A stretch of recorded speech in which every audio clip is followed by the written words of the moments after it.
Welcome to the Parenting with Impact podcast with your hosts Elaine, Taylor-Klaus, and Diane Dempster, co-creators of ImpactParents.com, an online community, award-winning blog, and service organization helping parents all over the world to raise complex kids become capable, independent adults.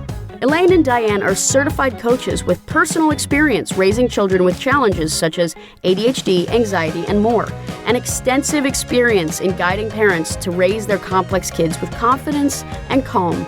On the podcast, Elaine and Diane interview experts, bringing you cutting-edge information about your child's challenges, teach you real-life strategies to create lasting change, and demonstrate how coaching can guide you to parent your complex kids, one conversation at a time. For the essentials of Elaine and Diane's coach approach to parenting, download a free tip sheet at impactparents.com/podcast.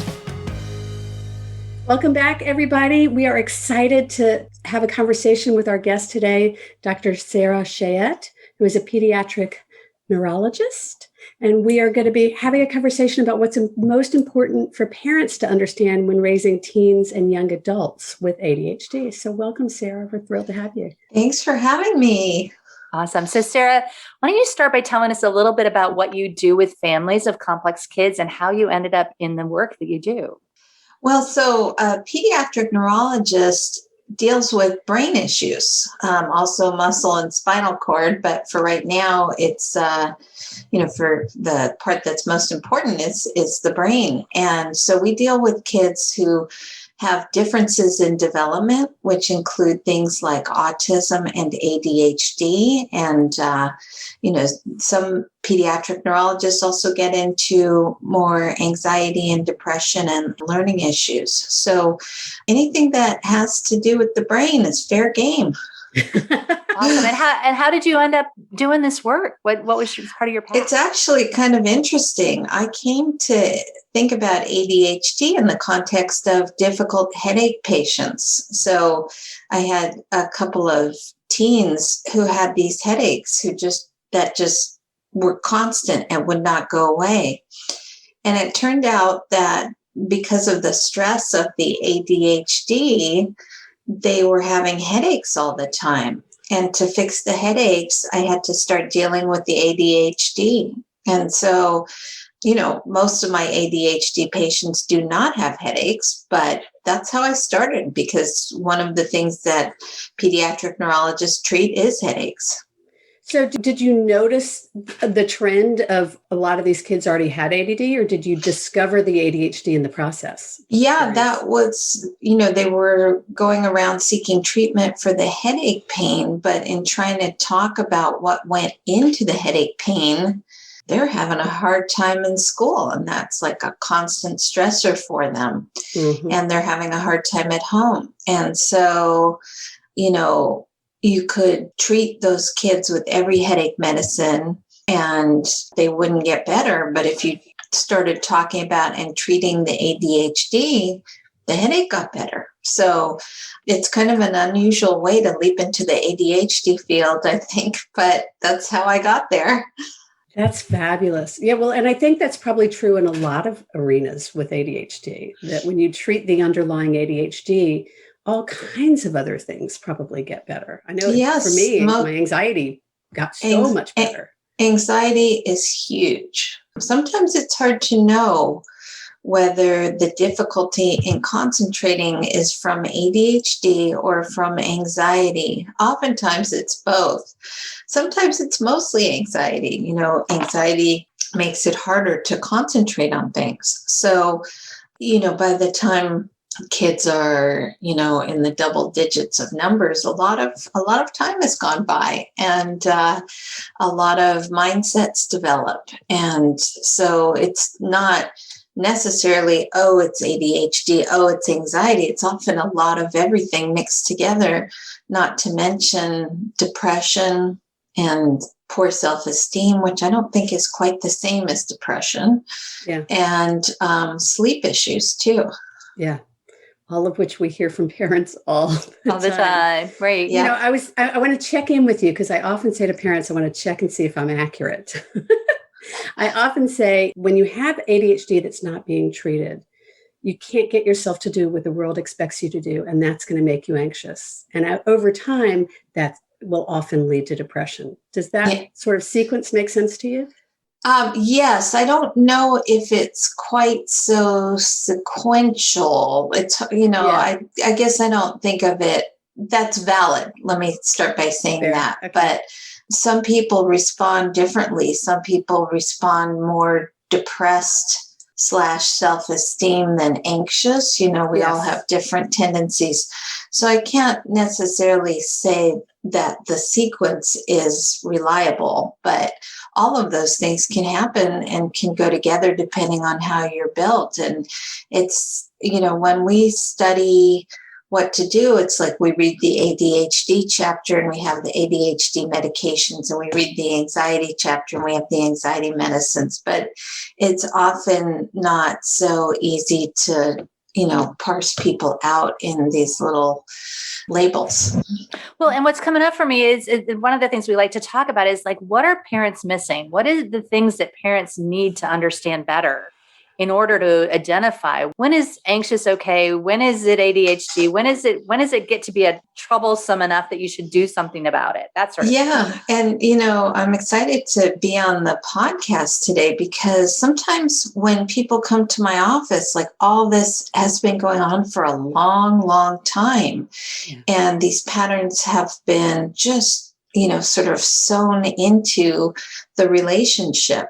And so sometimes I'm like the mop up crew trying to, or whatever, putting out the fire after it's already become an inferno, I think that's more apt. How you feel. Yes. I bet you do. Get to that. I bet you do. So, I think that's why I started to do the book writing. It's like, I'd like to talk to people before they come seek out help, because by that time it's often difficult.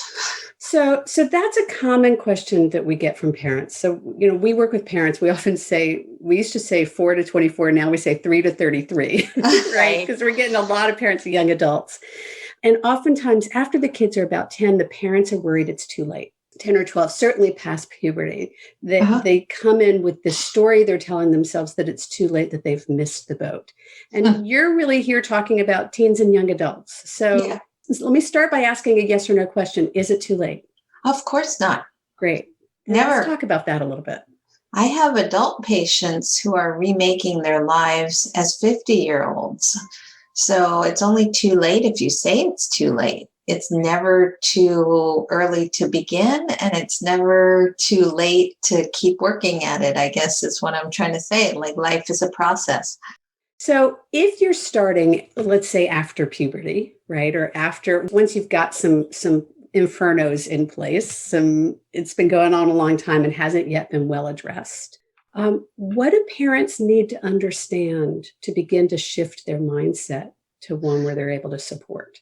So, I think the main thing is that, a school year is going to come and go, and grades are going to come and go. You'll get the grades or you won't get the grades, but you can't do anything for your kid unless you can make a connection with your kid. So to get your kid from point A, wherever their point A is, to point B, which is where you're kind of envisioning you want to be, you got to start at point A. And I think sometimes the best thing you can do with the kid is take the kid out for ice cream. Just sit there and eat ice cream. And not talk about school. Not even talk about anything if you don't want to. Just sit there and eat the ice cream. That sounds good to me.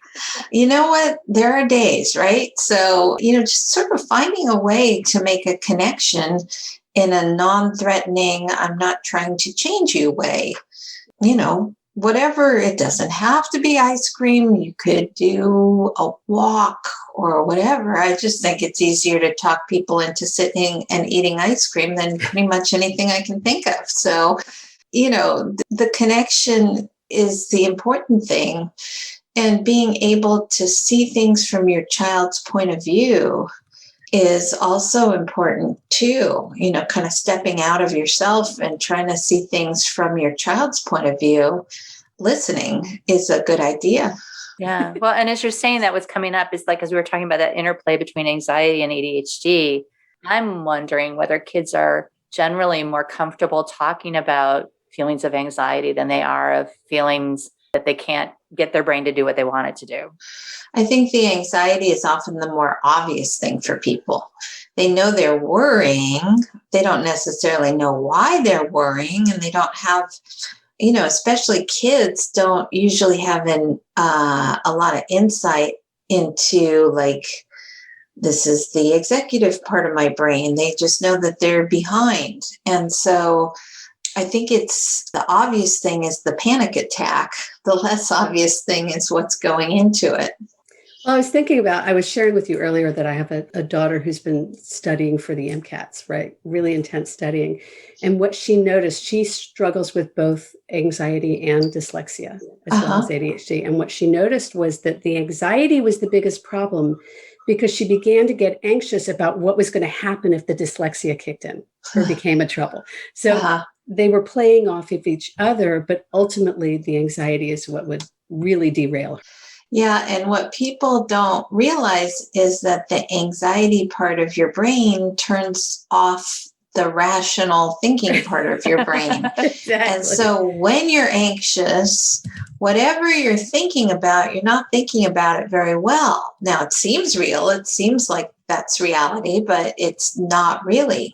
Because you all know that when you calm down and think about it later, it never feels the same way. It never is the same kind of thought process. And that's a neurological thing. There's direct connections because when you get anxious, your body doesn't want you to think through, wow, is that really a tiger there?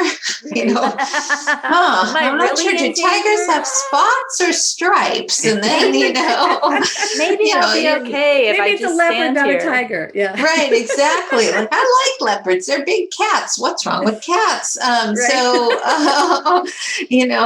The people who survived were the people whose brains said, run, don't think. So that's how we're all built now.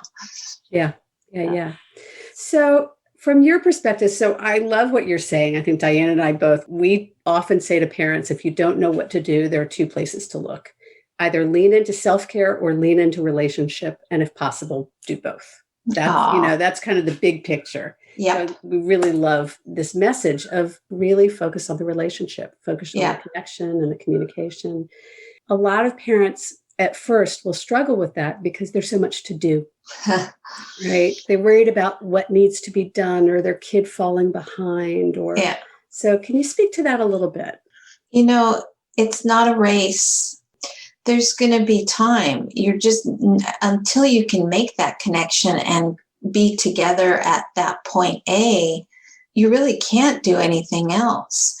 And, if you have an anxious kid, there's a good chance that you yourself are operating out of anxiety too, because it's a heritable genetic type of tendency. So, there's time. We all have timelines in our head, but they're generally artificial. It's kind of like the lion, right? It's just sort of that we see a lion in our head because we're afraid for our kids' future instead of going, that's the opposite, which is, you know what? I do need to take a deep breath and be willing to consider that I can wait a little while, or I can take the time to connect with my kid. So maybe it's just a cat, not a lion. It's a cat. It really is a cat, not a lion. And also, kind of take the time to recognize that it's probably your personal characteristics that are more correlated with success, right? So it's not your grades so much as your ability to persevere and to recover from failures and all these other things. So I know, we're all about the SATs and all about the, GPAs and all these other abbreviations, but it's not, what college you go to, it's who you are when you get there. So there's no hurry, but, all three of us are seeing people in crises a lot of times. So we do, we see people who we have to sort of get on the right road, but we can only do so much in the office. You guys have to have a relationship at home. It's about the two of you. I can give you some advice, but it's really about your relationship more than anything else. And how do you repair that? I'm heading two different directions. It's like there's somebody that wants to talk about kind of how to rebuild relationships. And there's part of me that wants to talk about once you've kind of got that foundation. And so, because we've got you and you're a physician on the hook here, can we talk about, okay, I've got a good relationship with my kid, or I've got a decent relationship with my kid. How do I talk to them about that, the anxiety? How do I talk to them about the ADHD? How do I help them maneuver through that process, assuming I have a good relationship? Well, and can I just piggyback on that? What I heard is first relationship. Yep. And then what I hear Diane saying is, okay, so then what's the next step? Okay. Right. So again, we all are programmed to notice the bad things. There's a negativity bias in our brains, meaning that the bad things stand out. And again, that's probably evolutionary. So if you're trying to get your kid to get some work done, homework or whatever, again, see it from their perspective. I have a lot of parents of 8-year-olds telling me, that kid just wants to finish it quickly and doesn't care the quality of the work. Like, yeah, of course. I mean, if you were 8 and 4 years ago, you were just playing with Play-Doh and nobody said, oh, you like Play-Doh? Do Play-Doh. And then you like whatever coloring, do coloring. If you don't like doing this, you don't have to do that. And then all of a sudden they're 5, 6, 7, 8, and people are handing them stuff. They're like, what is this? And I don't want to do it. So forget it. Can you blame them? Right. Not really. So, the stuff that's obvious to parents, which is like people who try their best are good people and try harder, these are not things that is natural or obvious to a littler kid. So, I have 15-year-olds who come into my office going like, Dr. Cheyette, look at this report card. I got a bunch of A's. And I'll say, wow, that must have been really hard. A lot of hard work went into that. And they're like, yes. And I'll be like, you spent the last 5 years telling me that you wanted to avoid working hard. I'll be like, oh, yeah, right. So, pointing out the good feelings is where I'm going to this. When people complete work, they don't take the time to notice that is a really good feeling. And if you don't notice that, then it's just work. For an 8-year-old, it's just something to get through so you can do the other stuff. Well, what I love about what you just said, Sarah, was that it wasn't, I'm proud of you. But you really said effectively, you must be really proud of yourself. Yeah. Or what a good feeling it is. Yeah. Yeah. And it wasn't about the A, it was about the work, right? It's not about the work. It's about the feeling is what I would say. The work isn't important. You will learn about the I don't know, what do people learn about social studies and and math stuff and factoring and, algebra and stuff like that. You'll learn it or you won't. But the feeling of accomplishment, that's the point of all of this. It's a good feeling. And if you pay attention to that, you'll want to do it more and more. If you don't pay attention to that, it's like, oh, got through that. The other thing that's coming up for me as you're saying this is that I think the other thing you're pointing to is this values issue. Like the parents have a value around the work ethic, right? And the kid at 8 doesn't yet have it. And so the parent becomes worried that you've got this kind of moral failure. And I see this a lot with the issue of lying. With what? With lying and truth telling. Oh, yeah. Right. Is that the parent has a really strong value around honesty and a kid tells a lie and they feel like this kid's going to jail. Right. So and the kid is feeling like, wow, how clever. Look what I did. And I got to fix it now. The lion shows up again. It's this sort of, oh my gosh, this is terrible. My kid is a liar. I've got to nip it in the bud or he's going to end up JV and all that stuff, right? So, that's the most expedient way for kids to get out of the situation. It feels terrific to them. They feel clever. Yeah. And you're like, you're going to be in big trouble. You're like, why? I just did something fantastic. So what would you say to parents about that? And there's we've come up with two, and there are probably a dozen examples of places where as parents, we catastrophize our typical kids' behavior and begin to worry that, it's some indication of who they are for the rest of their life because morally they're not developing properly or something. Right. How do you address that with parents? I would say there's a couple of different things. I would acknowledge, yeah, it really did get you out of that situation. That was the positive. That's why you keep doing it. But on the other hand, here's the negative. I can't believe a word you're saying. You have to be supervised. So sort of a lack of trust and trying to get them to understand what it feels like to be lied to, sort of from the parent's perspective. It's like, yeah, you got away with it in the short term, but in the long term, your parents are not going to let you go on that website without supervising. Would you trust yourself? And, nobody would bet money on you, kid. So I'm trying to get them to understand it from the other perspective is kind of where, because I think that from a parent-child relationship, that trust or lack of trust, how it gets to be, that influences a lot of different aspects. Well, and what I love about what you're saying is that it's not coming from a place of judgment or shame or blame.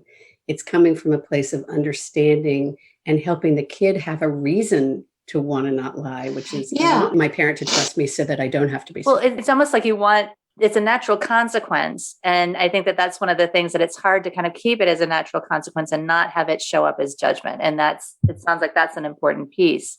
It goes back to that relationship and the trust. I think so. I never thought about it that way. But yeah, in general, the best motivation is one that comes from you, not from a fear of a consequence of my parents will catch me or somebody will catch me, because that just drives me to try to be more clever. You know what I mean? Yep. Try to get around it better, cover my tracks. So I think the self-motivation is what we're trying to build, right? Because when the parents go away at college time, or whenever it's going to be, you really have to have that motivation within yourself. Yeah, for sure. So I think what I'm hearing you saying is that parents can really have a more powerful impact on their kids by letting go of all the doing stuff and really focusing on being in relationship and cultivating relationship. And also in helping the kids find their own motivation instead of, some external. Anything else? Most of the time, parents will talk down to younger kids at some level. They're trying to parent, they're trying to tell them, they may be playing their own parent tapes in their head, how they themselves were parented. But if you let a kid talk, the kid will often be pretty insightful as to what's going on in their head, and trying to figure out, really how they're thinking depends on a lot of listening. I'm a big proponent of giving kids responsibilities. I guess this is all part of, respecting the kid as a person. So I think it is important for parents to lead the kids and tell them, things that they should do and give them responsibility. But part of that is not talking down to them, but talking to them, not necessarily like an equal, but valuing what they have to say and making sure that that's part of the interchange. We all have to tell our kids to pick up things, and there will always be those things coming out of your mouth. But asking the kids, what do you think about what the dynamic is here? What do you think about how you're doing? And listening to the answer is really very valuable. Yeah. Well, and it's that distinction between mutual respect and finding a way to not feel like you're losing your power as a parent, because I think a lot of parents get really worried that they're somehow getting undermined by showing their kid respect. So yeah, no, I think kids like to be shown respect, and they will grow into that respect. And so if you treat your kid like, they're at the end of a leash, then that's how the kid will behave, including trying to get the leash off. Right. But the respect is something that they will value. And that, I think that's an important part of a lasting relationship. Also, walking the walk, like it doesn't work if you're telling your kid not to be on their phone and you're on your phone all the time, especially with teenagers and young adults. Oh my gosh, there's onto you, right? So call you on it. Demonstrating the pleasure in real life activities by having a bunch of them that you do is really, you can't be hypocritical. It just doesn't work. Yeah. So, Sarah, what's the best way for people to find out more about you or get in touch? Sure. I have a website. It's sarahcheyette.com, SarahCheyette.com. And that's it'll be in the show notes, so you can. Oh, okay, good. So that's probably the best way to get a hold of me. Great. And you had mentioned that you have a comic book that you wrote for children. Just to mention what that is, and we'll put that in the show notes as well. I've written 2 ADHD books that have a lot of words in them. And so then I went into the comic book type of presentation, and it's just explaining ADHD in a positive way. And it's called ADHD Me. So, that's on Amazon, and I think it's kind of cute, actually. I love it.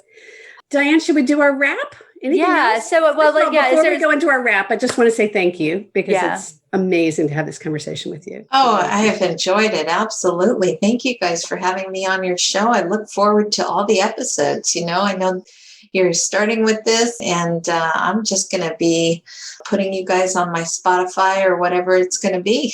Thank you. Awesome. Thank you. So the question we want to wrap up with is, if you have a favorite quote or a motto that you'd like to share with our parents that are listening. Oh my goodness. A favorite quote. I'd have to think about that a little bit more, but what about a motto? I think it would be the do unto others. I really don't think you can beat the golden rule there, which is treat people with the respect and the way you'd want to be treated. And I think it will come back to you tenfold, really.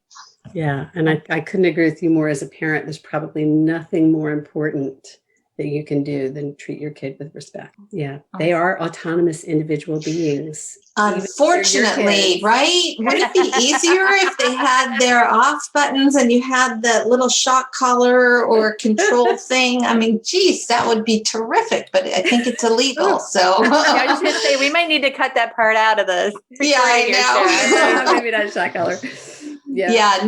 Basically, I think the respect is important, and responsibilities, everything goes together. If you treat them with respect, it also means that you're giving them some responsibilities. I recently read the Laura Ingalls Wilder series to my kid, and I don't know, but what stood out for me is all the responsibilities back then that kids had. There was a lot of work to do, and people gave the kids a lot of work to do.